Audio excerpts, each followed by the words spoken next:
Hello students, आपका पुनः स्वागत है। SCV solution chapter 5 exercise question 34 Newton's laws of motion. Figure 5E17 के 3 दिखाए गए सिचुएशंस में ए और बी का एक्सलेशन पता कीजिए।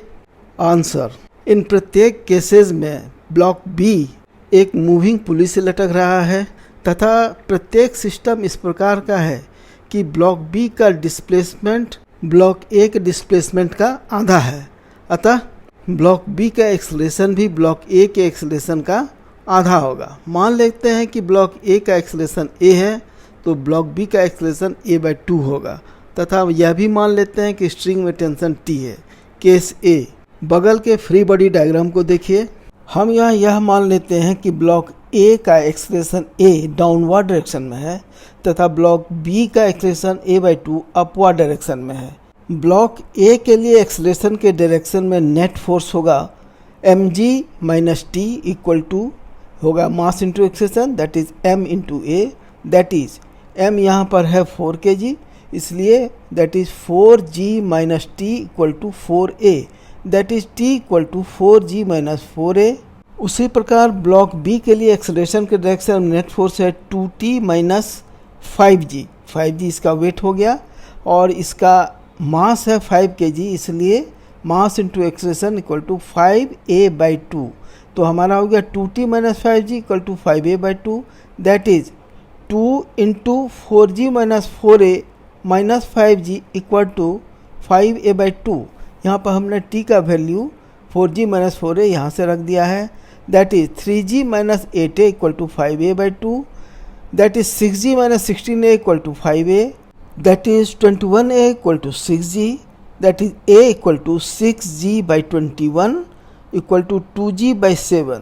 तो हमारा ब्लॉक ए का एक्सलेशन हो गया 2g/7 मीटर पर सेकेंड स्क्वायर और इसका डायरेक्शन डाउनवर्ड्स होगा जैसा हमने शुरू में ज्यूम किया था।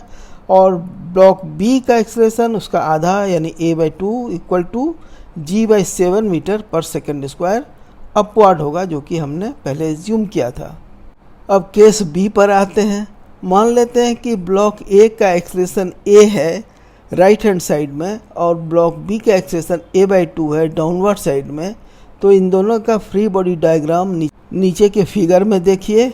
ब्लॉक ए को कंसीडर कीजिए, इस पर एकमात्र फोर्स T है एक्सलेशन के डायरेक्शन में, इसलिए T equal to ma, that is T equal to 2 into a, क्योंकि a का मास है 2 kg, 2a न्यूटन।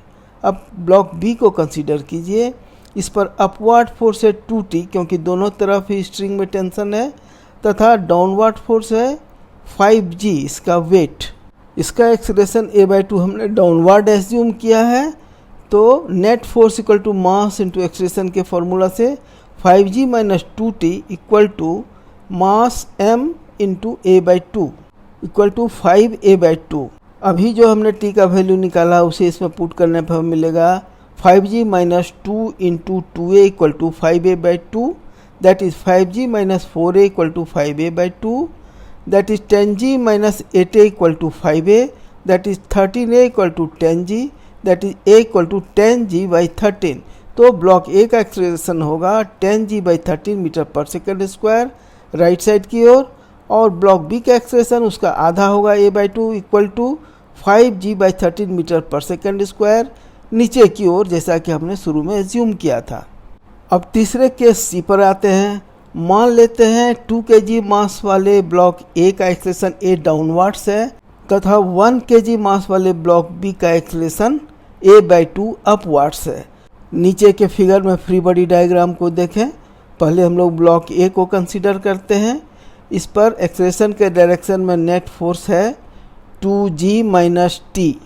तो net force equal to mass into acceleration से हमें मिलता है 2g - t equal to 2a, that is t equal to 2g - 2a। इसे हम लोग आगे यूज़ करेंगे।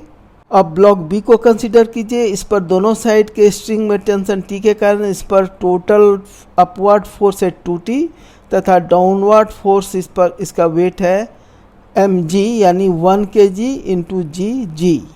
तो एक्सलेशन के डायरेक्शन में net force 2t - g equal to mass into acceleration equal to 1 into a/2 equal to a/2, that is t का value रखने पर 4g - 4a - g equal to a/2, that is 3g minus 4a equal to a by 2, that is 6g minus 8a equal to a, that is 9a equal to 6g, that is a equal to 6g by 9, that is a equal to 2g by 3.